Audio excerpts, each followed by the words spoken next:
Hello అండి. Hi. Welcome back to walk mister విలాక్స్ and foodies. ఈరోజు వీడియోలో ఎంతో టేస్టీగా అండ్ సూపర్గా ఉండేటువంటి మసాలా గ్రేవీతో మిల్ మేకర్ కర్రీ చాలా అంటే చాలా టేస్టీగా ఉంటుంది. రైస్, చపాతీ, పూరి, పుల్కా ఎందులోకైనా కూడా అద్దరిపోతుంది. ఒక్కసారి ఇలా ట్రై చేశారంటే మాత్రం మీరే అంటారు వావ్ సూపర్ అని. మరి లేట్ చేయకుండా వీడియోలోకి వెళ్ళిపోదాం. చాలా సింపుల్గా ఉంటుంది రెసిపీ. ముందుగా అయితే చంక్స్ అంటే అవేనండి మిల్ మేకర్స్ ఒక కప్పు వరకు తీసుకొని ఇలా వేడి వాటర్లో తీసేసుకొని ఒక బౌల్లోకి వేసేసుకోవాలి. ఇలా ఒక 2 నిమిషాల పాటు వాటర్లో వేసి తీస్తే సరిపోతుంది. ఆ తర్వాత నార్మల్ వాటర్తోని కొద్దిగా ఈ విధంగా వాష్ చేసినట్టు చేసేసుకొని ఇలా స్క్వీజ్ చేసుకోవాలి. వాటర్ ఏం లేకుండా ఇలా పిండేసుకొని ఒక ప్లేట్లోకి వేసుకోవాలి. ఇవన్నీ కూడా అలాగే చేసేసుకొని రెడీగా పక్కన పెట్టేసుకోవాలి.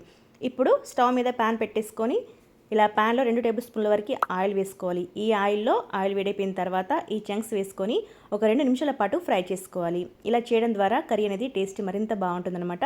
సో అందుకోసం అనేసి ఇలా ఆయిల్లో ఫ్రై చేసుకొని పక్కన పెట్టేసుకోవాలి. ఇప్పుడు అదే ప్యాన్లో ఒక చిన్న బటర్ ముక్క వేసుకొని అలాగే కొద్దిగా ఆయిల్ వేసుకొని స్పైసెస్ వేసుకోవాలి. అలాగే కట్ చేసినటువంటి ఉల్లిపాయ ముక్కలు ఒక పెద్ద టమాటో కూడా వేసుకొని ఫ్రై చేసుకోవాలి. ఇవి కాస్త మగ్గనివ్వాలి. సాఫ్ట్గా అయ్యే వరకు ఫ్రై చేసుకుంటే సరిపోతుందనమాట. ఒక 2-3 నిమిషాల సమయం పడుతుంది. స్టవ్ను మీడియం ఫ్లేమ్లో పెట్టుకొని అందులోనే ఒక 5-6 జీడిపప్పు పలుకులు, 4-5 వెల్లుల్లి రబ్బలు, ఒక 2 అల్లం ముక్కలు కూడా వేసుకొని ఒకసారి కలిపేసుకొని ఒక 2-3 నిమిషాల పాటు వీటిని లో ఫ్లేమ్లో మగ్గించుకోవాలి సాఫ్ట్గా అయ్యే వరకు. ఇప్పుడు మనం ఆల్రెడీ ఇలా స్క్వీజ్ చేసి పెట్టుకున్నటువంటి మిల్ మేకర్లోకి ఒక 3-4 టేబుల్ స్పూన్ల వరకు పెరుగు, అంటే పుల్లదైనా పర్లేదు తీయదైనా పర్లేదు, అలాగే 1/2 స్పూన్ వరకు పసుపు, అలాగే మీ స్పైస్కి తగ్గట్టు కారం వేసుకోవాలి. ఇక్కడ నేను ఒక 1 స్పూన్ వరకు వేసాను. అలాగే జీలకర్ర పొడి, ధనియాల పొడి, గరం మసాలా, కొద్దిగా అల్లం వెల్లుల్లి పేస్ట్ కూడా వేసుకోవాలి. 1/2 స్పూన్ చొప్పున వేసేసుకుంటాను ఇక్కడ. ఆ తర్వాత వీటన్నిటిని ఒకసారి బాగా కలిపేసుకోవాలి. ఈ స్పైసెస్ అన్నీ కూడా మన మిల్ మేకర్లకి పట్టేలాగా కలుపుకోవాలి. ఇలా వేయడం ద్వారా తినేటప్పుడు పీస్ అనేది జ్యూసీగా ఉంటుంది. స్పైసెస్ అన్నీ కూడా బాగా తగులుతాయి అన్నమాట పీస్కి. సో ఈ విధంగా కలిపేసి పెట్టుకోవాలి. చూస్తున్నారు కదా, ఇలా ఒక 5-10 నిమిషాల పాటు ఇలా వదిలేస్తే సరిపోతుంది. ఇప్పుడు చూడండి మన టమాటా ముక్కలు, ఉల్లిపాయ ముక్కలు పూర్తిగా సాఫ్ట్ అయిపోయి ఇలా మగ్గాయి కదా.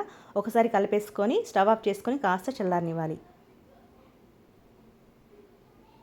ఇలా కాస్త చల్లారిన తర్వాత వీటన్నిటి తీసుకెళ్ళి మిక్సీ జార్లోకి వేసేసుకోవాలి. ఇలా మిక్సీ జార్లో వేసుకొని వాటర్ యాడ్ చేయకుండానే ఒకసారి మెత్తగా గ్రైండ్ చేసుకోవాలి.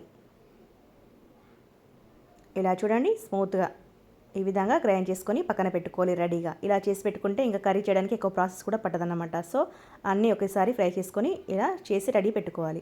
ఇప్పుడు స్టవ్ మీద మరొక ప్యాన్ పెట్టేసుకొని 4-5 టేబుల్ స్పూన్ల వరకు ఆయిల్ వేసుకున్నాక 1/2 స్పూన్ వరకు జీలకర్ర, ఒక బగారాకు 2-3 పచ్చిమిర్చి, 2 యాలకులు కూడా వేసుకొని ఫ్రై చేసుకోవాలి. ఇవి కాస్త ఫ్రై అయిపోయిన తర్వాత మనం గ్రైండ్ చేసి పెట్టుకున్నాం కదా పేస్ట్, అది వేసేసుకోవాలన్నమాట. ఈ పేస్ట్ వేసుకొని ఒక 2-3 నిమిషాల పాటు కుక్ చేసుకుంటే సరిపోతుంది. మనం ఆల్రెడీ వీటిని ఫ్రై చేసాం కాబట్టి ఎక్కువ టైం కూడా ఏం పట్టదండి. ఒక 2-3 నిమిషాలు ఇలా మీడియం ఫ్లేమ్లో కుక్ చేసుకుంటే సరిపోతుంది. ఇలా ఆయిల్ కాస్త సపరేట్ అయ్యే వరకు చేసుకుంటే సరిపోతుంది. పచ్చివాసన లాంటిది ఏముండదు, ఎందుకంటే మనం ఆల్రెడీ ఫ్రై చేసాం కదా. సో అందుకని ఇప్పుడు మనం స్పైసెస్ అన్ని కలిపి పెట్టుకున్నాం కదా మిల్ మేకర్లకి, వాటిని ఇప్పుడు ఇందులోకి వేసేసుకుందాం. ఇలా వేసేసుకొని ఈ గ్రేవీ అంతా పట్టేలాగా, ఈ ముక్కలకి ఈ పీసులకి పట్టేలాగా ఒకసారి అంతా కూడా బాగా కలిపేసుకుందాం.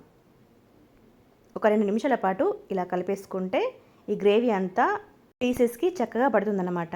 అందుకే ఇలా ఒకసారి ఒక 2-3 నిమిషాల పాటు కలిపేసుకుంటే సరిపోతుంది. ఇప్పుడు మనం గ్రేవీకి తగ్గట్టుగా వాటర్ యాడ్ చేసుకోవాలి. ఇలా వాటర్ యాడ్ చేసుకొని మరొకసారి కలిపేసుకొని మూత పెట్టేసుకొని మీడియం ఫ్లేమ్లో కుక్ చేసుకోవాలి. ఆయిల్ అంతా కూడా పైకి సపరేట్ అయ్యే వరకు. చూడండి 4 నిమిషాల తర్వాత చూపిస్తున్నాను. మూత తీసి ఆయిల్ అంతా కూడా పైకి తేలి కర్రీ అంతా కూడా స్పైసీగా రెడీ అయిపోయింది. చూస్తున్నారు కదా, ఇది చూస్తే మాత్రం చికెనో మటనో అనిపిస్తుంది కదా, కానీ కాదండి. నాన్ వెజ్ తినని వారికైతే ఇది ఒక సూపర్ కర్రీ అని చెప్పచ్చు. అసలు నాన్ వెజ్ కంటే కూడా అద్భుతంగా ఉంటుందని కూడా చెప్తాను నేనైతే. సూపర్గా ఉందండి. అంతే, ఫైనల్గా కాస్త కసూరి మెత్తి క్రష్ చేసి వేసుకొని కొత్తిమీరకు వేసేసుకొని ఒకసారి కలిపేసి 2 నిమిషాలు మూత పెట్టేసి మగ్గనిచ్చి స్టవ్ ఆఫ్ చేసుకున్నారంటే ఎంతో టేస్టీగా ఉండే చంక్స్ మసాలా రెడీ అయిపోతుంది. చపాతీ, పూరి దేనిలోకైనా కూడా అద్భుతంగా ఉంటుంది. మేమైతే బగారా రైస్లోకి చేసుకున్నాము. సూపర్ అంటే సూపర్గా ఉంది. ప్లేట్ అయితే ఖాళీ చేసాము, కొంచెం కూడా మిగిల్చకుండా. మరి మీరు కూడా తప్పకుండా ట్రై చేయండి ఈ స్టైల్లో. చూసారు కదండి ఎంత ప్రాసెస్ సింపుల్గా ఉందో, ఎక్కువ టైం కూడా పట్టదు, సింపుల్గా అయిపోతుంది. చూసారు కదా ఫ్రెండ్స్, మరి మిల్ మేకర్ కర్రీ నచ్చిందా? నచ్చితే తప్పకుండా ఒక లైక్ ఇచ్చేసి మన ఛానల్ని సబ్స్క్రైబ్ చేసుకుని పక్కన బెల్ ఐకాన్ని యాక్టివేట్ చేయండి. Thank you for watching friends. Bye bye.